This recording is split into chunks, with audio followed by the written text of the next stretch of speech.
Hello students, welcome to digital Pathshala channel. मैं हूं आपका सुमानी सर बच्चों और आज हम लोग पढ़ने वाले हैं वेव ऑप्टिक्स। देखो, छोटा चैप्टर है बट नंबर अच्छे आ सकते हैं, इजी चैप्टर भी है, तो सभी लोग ध्यान से समझेंगे बेटा। देखो क्या बोलता है ये।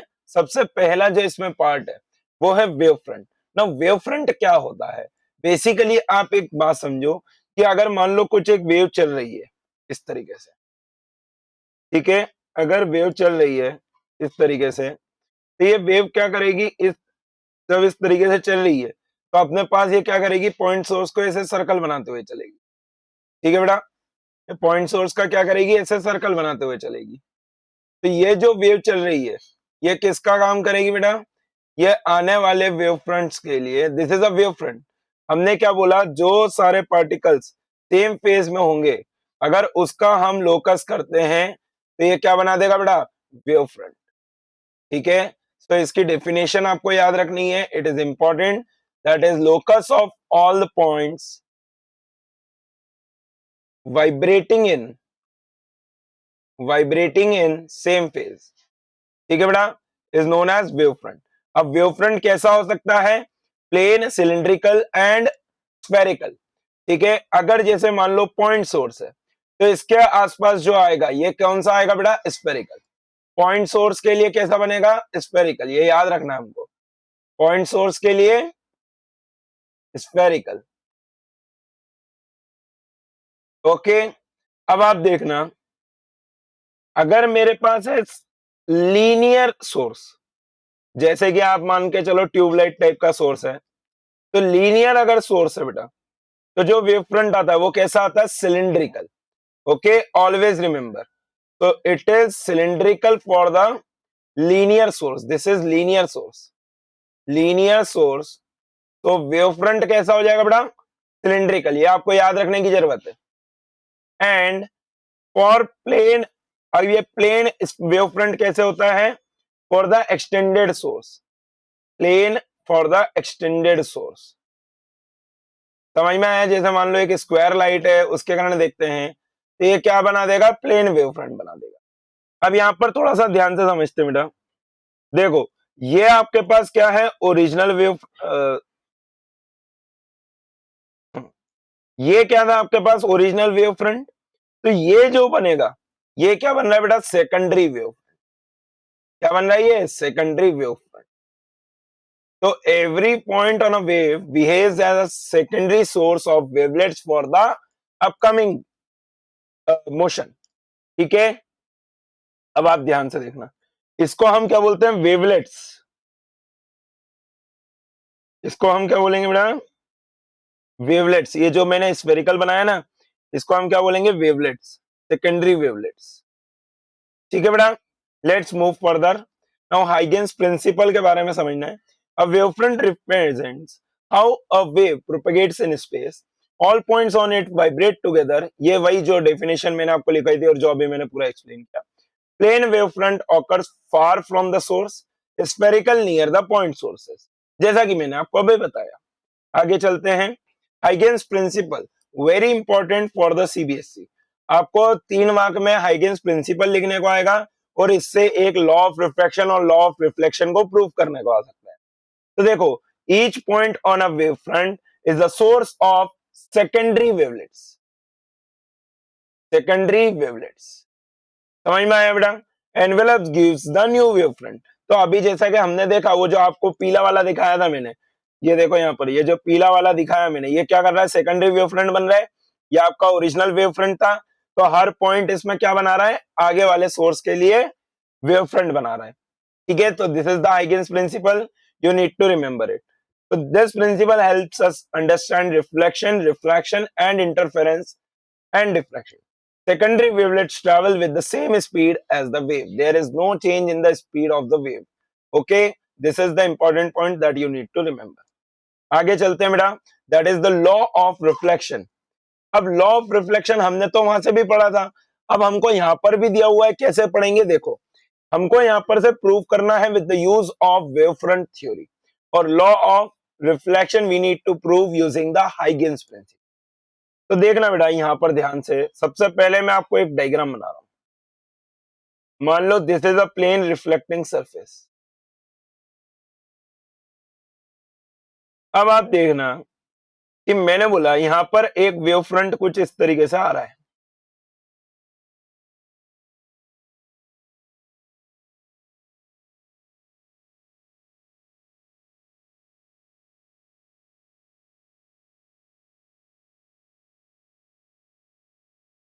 ठीक है, this is a plane wave front coming.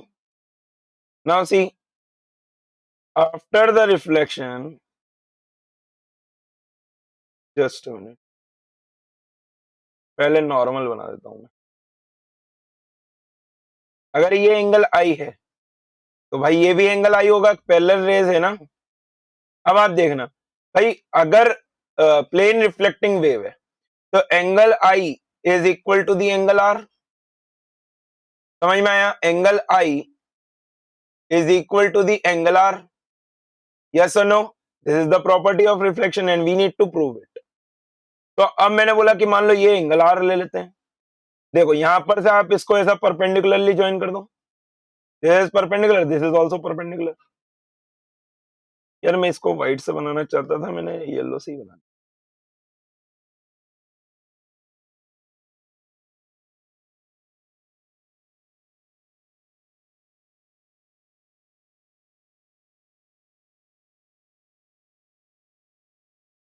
यहां पर से देखो ये कुछ इस तरीके से जा रहा है और ये कुछ इस तरीके से जा रहा है। ठीक है, अब ये दोनों के बीच में ये जो लाइन है ये मैंने परपेंडिकुलर गिरा दी। अब मैंने बोला देखो इंसिडेंट वेव फ्रंट क्या था आपके पास, ए बी। मैंने बोला इसको सी ले लेते हैं। तो ये बन जाएगा, देखो ये हो गया आपके पास ए डैश और ये वाला पॉइंट कहलाएगा बी डैश। ठीक है बेटा, आप देखना ध्यान से। अब ये तो एक प्लेन वेव फ्रंट था ए बी। ओके, आप ऐसा लिख सकते हो, plane A B wave front incident on mirror. अब आप देखो सेम मीडियम में जा रहा है तो क्या स्पीड चेंज होगी क्या? या हमने बोल रखा है कि सेम मीडियम में स्पीड चेंज नहीं। तो भाई एक बार ध्यान से देखो, triangle A B B dash,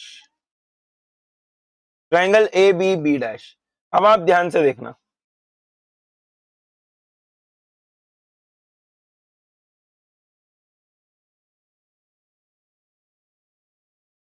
ये वाला एंगल 90 माइनस आई हो जाएगा बेटा, तो ये वाला एंगल क्या बन जाएगा, आई बन जाएगा, है ना।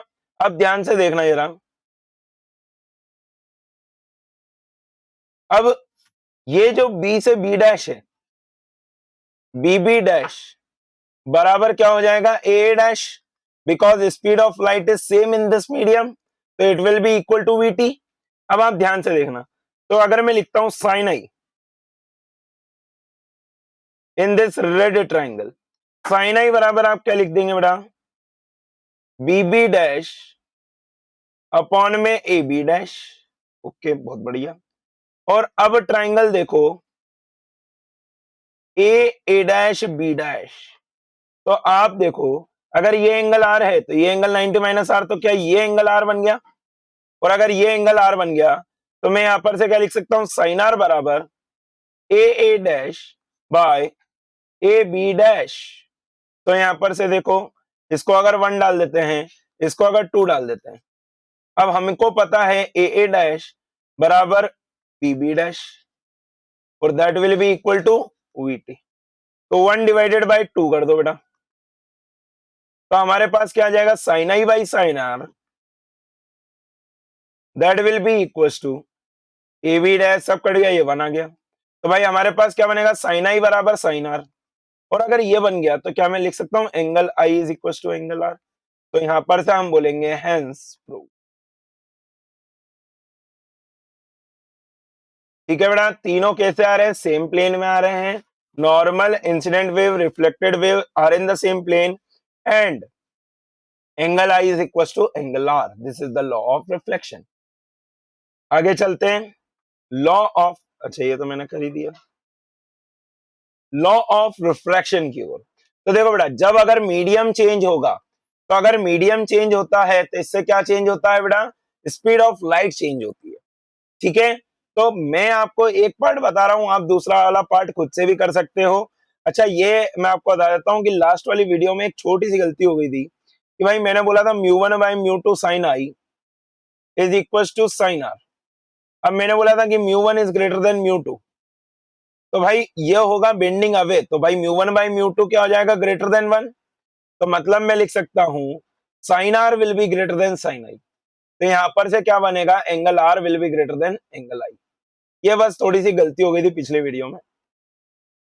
तो मैं भी ह्यूमन ही हूं, एरर सबसे पॉसिबल है। ध्यान से देखो, अभी हम लोग रिफ्रैक्शन पढ़ने वाले हैं बेटा, ध्यान से समझेंगे सभी लोग। मान लो एक इंसिडेंट वेव फ्रंट, इधर तो मीडियम है, यहाँ का रिफ्रेक्टिव इंडेक्स म्यू2 ले लेते हैं और यहाँ का रिफ्रेक्टिव इंडेक्स म्यू1। ठीक है बेटा, ध्यान से समझेंगे। ये एक ऐसा वेव फ्रंट इंसिडेंट कर रहा है। अगर आपसे बोला जाए रेयरर टू डेंसर, तो भाई हम बोल देंगे म्यू2 विल बी ग्रेटर देन म्यू1। क्या है ये, रेयरर टू डेंसर। इसके दोनों हैं, आप दोनों पढ़ना बेटा। ठीक है, मैं एक बता रहा हूं, दूसरा वाला आप लोग सॉल्व करना और फिर आप कमेंट डाउन करना कि हुआ कि नहीं हुआ। ठीक है,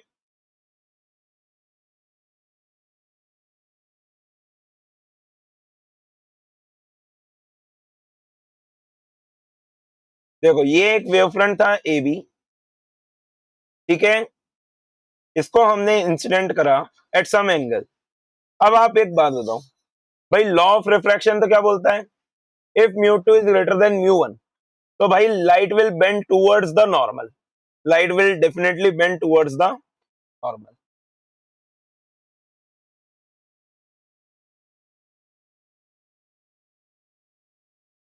now this is the angle i, तो भाई ये बनेगा आपके पास एंगल आर। देखो ध्यान से जरा,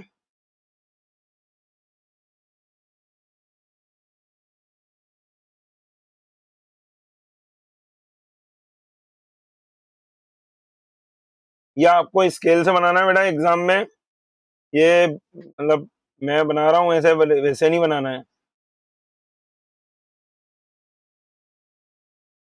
ठीक है, ये एंगल आर हो जाएगा, ये भी एंगल आर हो जाएगा।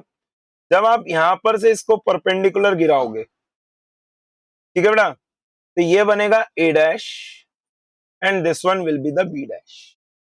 अब आप ध्यान से देखना, अगर ये एंगल आई है तो ये एंगल बना है 90 माइनस आई, तो ये बन जाएगा एंगल आई। सिमिलरली अगर ये एंगल आई है, ये 90 माइनस आर, तो ये बनेगा आर, है ना। अब ध्यान से देखना, मैंने बोला speed of light, speed of light in medium one is v1 and in medium 2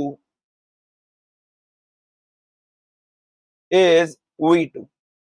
ठीक है बेटा, अब आप ध्यान से देखना, triangle A B B dash, अगर मैं triangle A B B dash के लिए लिखा तो भाई बी बी डैश बराबर तो क्या हो जाएगा, v1 इंटू टी।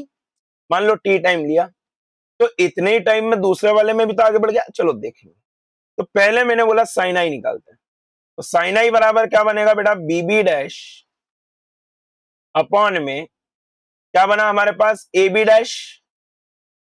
ओके, बहुत बढ़िया, वेरी गुड। तो यहां पर से देखो साइन आई बराबर क्या बन रहा है बेटा, v1 T by A B dash. ठीक है, अब मैं v1 को क्या लिख सकता हूं, देखना ध्यान से जरा। मैंने आपको फॉर्मूला दिया था, म्यू इज इक्वल टू होता है बेटा सी बाय वी। तो v1 बराबर क्या हो जाएगा, सी बाय म्यू1, सब्सटीट्यूट कर दो। और सिमिलरली v2 बराबर क्या हो जाएगा, सी बाय म्यू2, सब्सटीट्यूट कर देंगे। तो ये क्या बनेगा, साइन आई बराबर C T by mu one A B dash. तो यहां पर से देखो, इधर साइड में लिख रहा हूं, म्यू1 साइन आई बराबर C T by A B dash, है ना। अब मैंने बोला triangle A A dash B dash के ऊपर ध्यान दो, तो भाई ए ए डैश बराबर क्या हो जाएगा, वी टू टी, है ना। तो यहां पर से देखो, अगर मैं साइन आर लिखता हूं तो साइन आर क्या हो जाएगा, V two T by A B dash. तो यहां पर से देखो साइन आर बराबर क्या बन जाएगा बेटा हमारे पास, c by mu c T by mu two A B dash तो यहाँ पर से देखो आपके पास क्या बन जाएगा बेटा, साइन आर बराबर C T by mu two sine r बराबर C T by A B dash. इसको मैंने बोला equation number 2। Now this is equation number 1, है ना। मैंने बोला 1 और 2 बराबर डिवाइड कर दो, 1 डिवाइडेड बाय 2 कर दो। तो मेरे पास क्या आ रहा है, mu 1 sine i by mu 2 sine r बराबर C T by A B dash upon में c T by A B dash. तो भाई ये दोनों तो कट गए आपस में। हमारे पास क्या बन गया बेटा रिलेशन, देखना ध्यान से, म्यू 1 साइन आई बराबर म्यू 2 साइन आर। तो क्या यही तो हमको पढ़ना था कि that is sine I by sine R is equal to constant. समझ में आया। So this is the law of refraction बेटा, है ना। Mu 1 sine I is equal to mu 2 sine are. अब देखो म्यू 2 ज्यादा है, तो म्यू 2 ज्यादा है तो स्पीड ऑफ लाइट कम हो जाएगी, so it will bend towards the normal. आया समझ में। तो ये हमने प्लेन वेव फ्रंट से प्रूव करा, that is the law of refraction, है ना बेटा। अब ये मैंने कौन सा प्रूव करा कि it is going from rarer to denser. You need to prove and comment कि सर हो गया, then you have to solve denser to rarer medium. If the ray is going from denser to rarer medium, you need to solve and you need to comment. ठीक है बेटा, आगे चलते हैं हम लोग। That is interference. तो interference क्या है बेटा, basically superposition of light waves, जिससे आपको क्या बनता है, ब्राइट एंड डार्क फ्रिंजेस का फॉर्मेशन। तो इंटरफेरेंस में मस्ट नीडेड कंडीशन क्या होती है, the source having same frequencies. मतलब इंटरफेरेंस की basic properties, source having same frequency,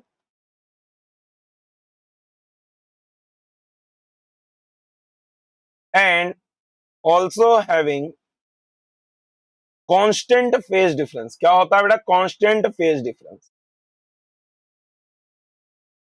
और जो सोर्स के पास ये दोनों चीजें होंगी, जो सोर्स के पास ये दोनों चीजें होंगी, उसको हम क्या बोलेंगे बेटा, कोहेरेंट सोर्स। क्या बोलेंगे हम उसको, कोहेरेंट सोर्स।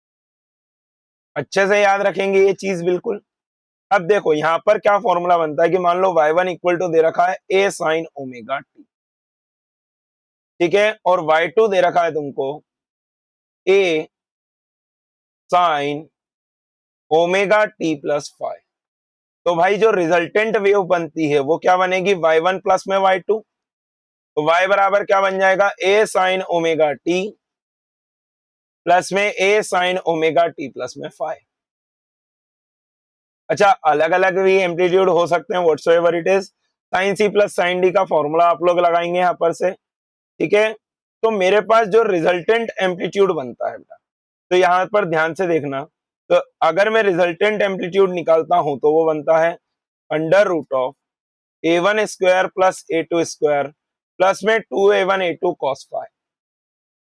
तो अगर मैं इंटेंसिटी की बात करूं तो भाई intensity is directly proportional to a square. तो भाई आई नेट बराबर क्या बन जाएगा आपके पास, i1 plus i2 plus 2 under root i1 i2 cos 5। 5 is the phase difference, ठीक है बेटा। If i1 equal to i2 equal to i0, या फिर अब तो पहले अभी रुक जाओ, मैं इसमें कंस्ट्रक्टिव और डिस्ट्रक्टिव की बात करूं। If phi equal to 0 degree, तो आई नेट बराबर क्या बनेगा बेटा, मैक्सिमम। इंटेंसिटी क्या आएगी, maximum, and that is root i1 plus root i2 का whole square, you need to remember. And I net minimum when phi is equal to 180 degree. कितना बनेगा बेटा, मिनिमम होती है, that is under root of i1 minus under root of i2 का whole square. ठीक है बेटा, आपको ये सीबीएसई में काफी ज्यादा क्वेश्चन मिल सकते हैं कि रेशियो ये है, मैक्सिमम और मिनिमम इंटेंसिटी का रेशियो बताओ, या फिर एम्पलीट्यूड दे देंगे, इस तरीके से सॉल्व करना है। यहां पर मैं लिख देता हूं।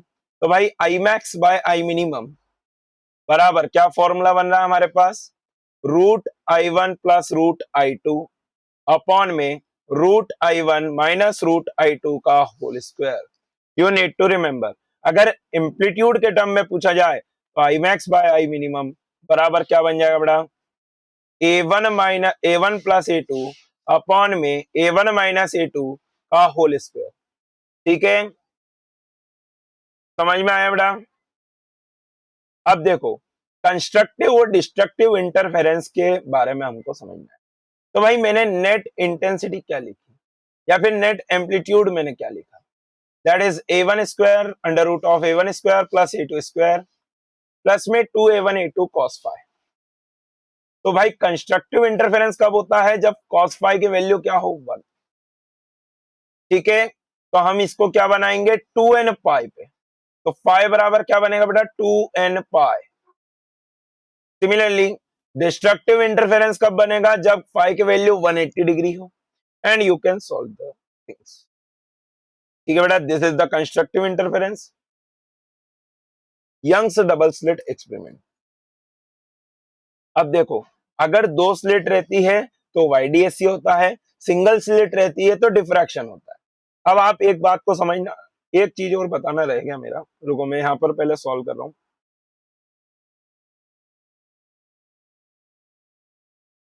भाई अगर मान लो दो कोहेरेंट सोर्स हैं जिनकी इंटेंसिटी भी सेम है, that is I1 equals to I2 equals to I not.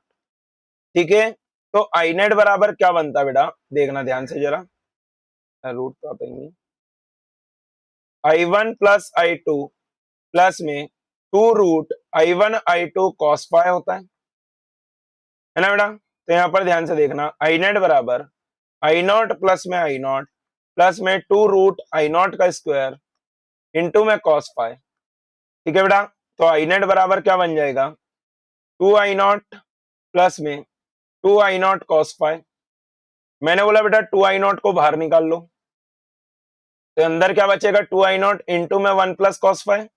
अब 1 plus cos phi can be return as 2 cos square phi by 2।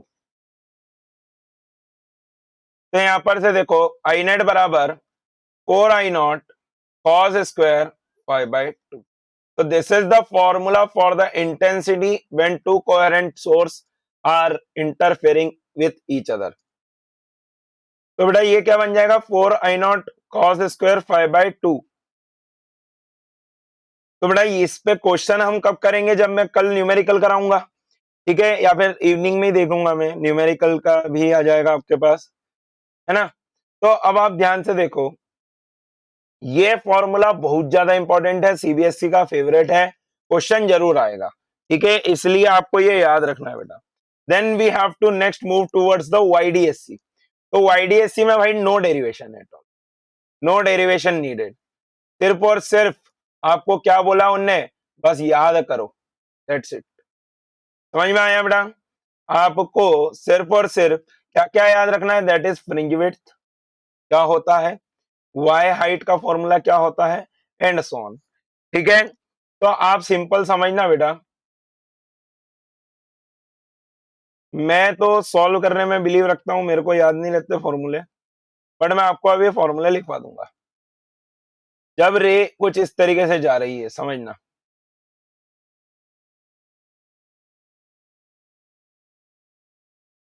ठीक है, ये यहां पर से आपके पास दो सोर्स थे,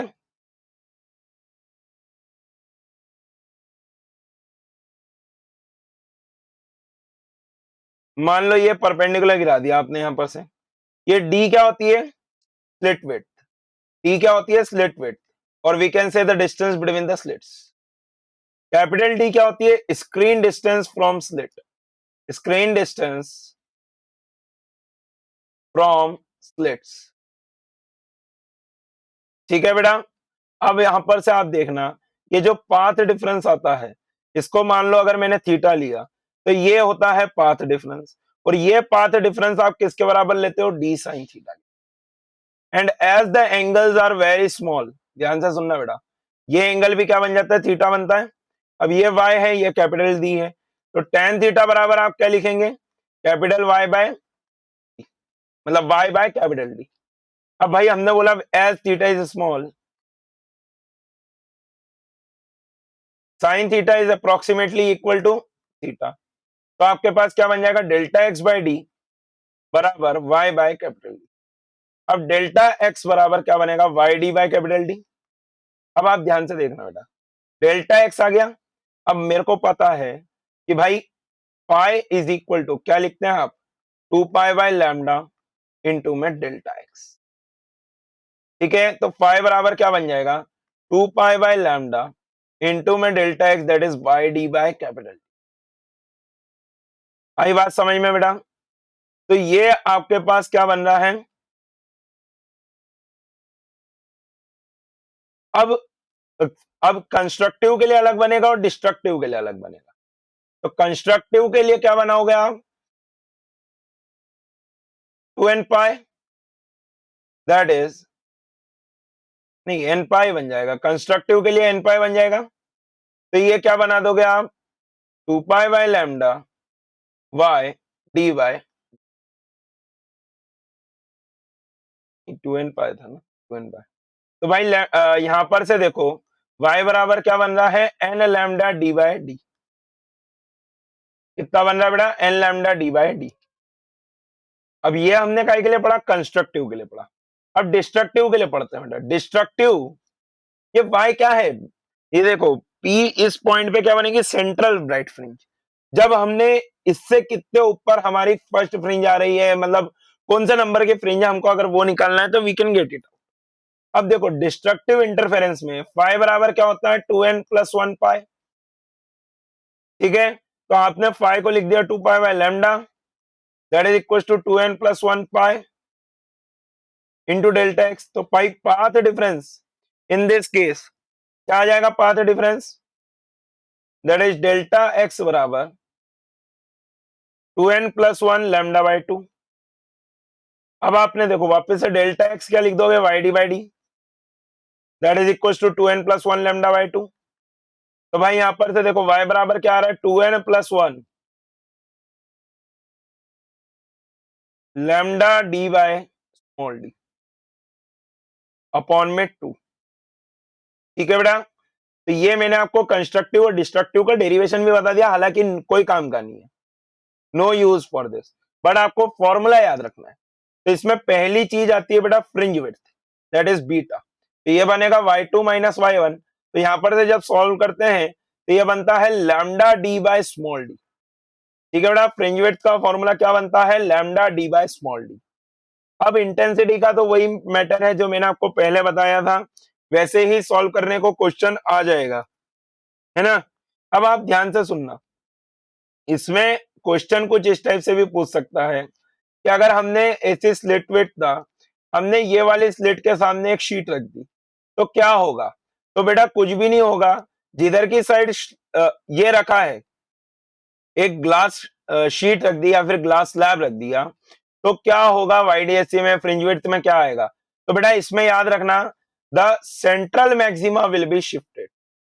इन this case central maxima shifted, किधर शिफ्टेड, वेयर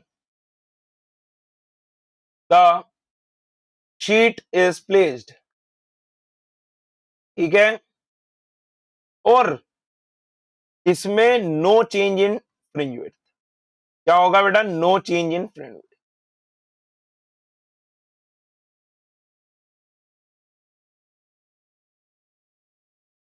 बाकी तो न्यूमेरिकल में देखेंगे। आपसे और भी क्या पूछ सकता है, if whole setup is immersed in a liquid,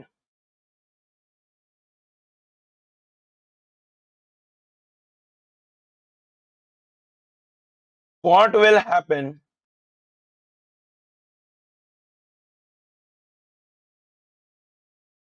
तो बेटा इसके लिए याद रखना, there will be no change in fringes, no changes in fringes position, only width of fringes changes, width of fringes changes। क्यों बेटा, क्योंकि देखो फ्रिंज विड्थ का फॉर्मूला क्या है, लैम्डा डी बाई डी। जब आपने इसको एक मीडियम में डुबा देंगे तो लैम्डा चेंज हो जाएगा, इसलिए फ्रिंज विड्थ चेंज हो जाएगी। तो हम लिखेंगे बीटा बाय बीटा डैश बराबर क्या हो जाएगा बेटा, lambda dash, sorry lambda by lambda dash. Beta तो डायरेक्टली प्रोपोर्शनल है ना, आया समझ में, इन दिस फॉर्म में। तो ये हो गया वाईडीएससी की कंप्लीट बातचीत। आगे की ओर चलते हैं। दैट इज कोहेरेंट सोर्सेज, ये मैं आपको ऑलरेडी बता चुका हूं, सेम फ्रीक्वेंसी होना चाहिए एंड कांस्टेंट फेज डिफरेंस होना चाहिए। इस टाइप के सोर्सेज के कारण ही हम लोग क्या कर सकते हैं, इंटरफेरेंस प्रोड्यूस कर सकते हैं, कंस्ट्रक्टिव एंड डिस्ट्रक्टिव। और इस टाइप के सोर्सेज को हम क्या बोलेंगे बेटा, कोहेरेंट सोर्सेज। आगे चलते हैं, ये बता दिया मैंने आपको स्टेबल इंटरफेरेंस पैटर्न। डिफ्रैक्शन की ओर, तो diffraction means the bending of light around obstacles, or we can say bending of light at sharp edges, at sharp edges। अच्छा एक और चीज याद रखना, वाईडीएससी में ये क्वेश्चन आ सकता है कि इंटेंसिटी का ग्राफ बनाओ। तो वाईडीएससी में बेटा इंटेंसिटी ऐसी बनती है बिल्कुल पूरी same to same, no issue, कोई भेदभाव नहीं है, ठीक है। लेकिन डिफ्रैक्शन में ऐसे सेम टू सेम नहीं बनती, वो तो मेरी ड्राइंग बेकार है, आप एनसीईआरटी में भी ये डायग्राम को चेकआउट कर सकते हो। This is maxima, this is minima, this is maxima, this is minima. तो ये लैम्डा का डिफरेंस आ रहा है, समझ में आया, दो दो इसके बीच में लैम्डा लैम्डा का डिफरेंस आ रहा है, समझ में आ रहा है। ओके, ये डिस्ट्रक्टिव है, ये कंस्ट्रक्टिव है। जहां पर मैक्सिमा बन रहा है वो कंस्ट्रक्टिव है, जहां पर मिनिमा बन रहा है वो डिस्ट्रक्टिव है, ठीक है। अब ये डिफ्रैक्शन की ओर चल रहे थे बेटा। डिफ्रैक्शन में again you need to just learn the formula only. एक मिनट रुकना। तो बेटा याद रखना, डिफ्रैक्शन उल्टा चलता है किससे, इंटरफेरेंस से। इसमें कंस्ट्रक्टिव काय पे बनेगा, 2n+1 लैम्डा बाय 2 पे, ठीक है। और इसको आप किसके बराबर लिखोगे, sine theta, that is y by D के। कुछ गड़बड़ कर रहा हूं,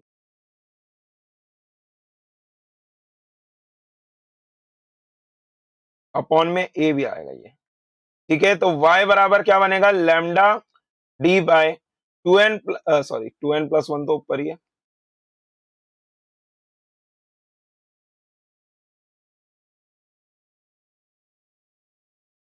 ये क्या है बेटा, nth मैक्सिमा, nth मैक्सिमा, समझ में आया। और nth मिनिमा जो बनेगा, nth मिनिमा कहां पर आएगा बेटा, y बाय डी बराबर n लैम्डा बाय a। तो y minima is equal to n lambda D by 2, sorry, ठीक है। अब याद रखिएगा, इसमें जो फ्रिंज विड्थ होती है वो क्या आ जाएगी आपके पास, लैम्डा डी बाय ए। कितनी आ जाएगी बेटा, लैम्डा डी बाय ए।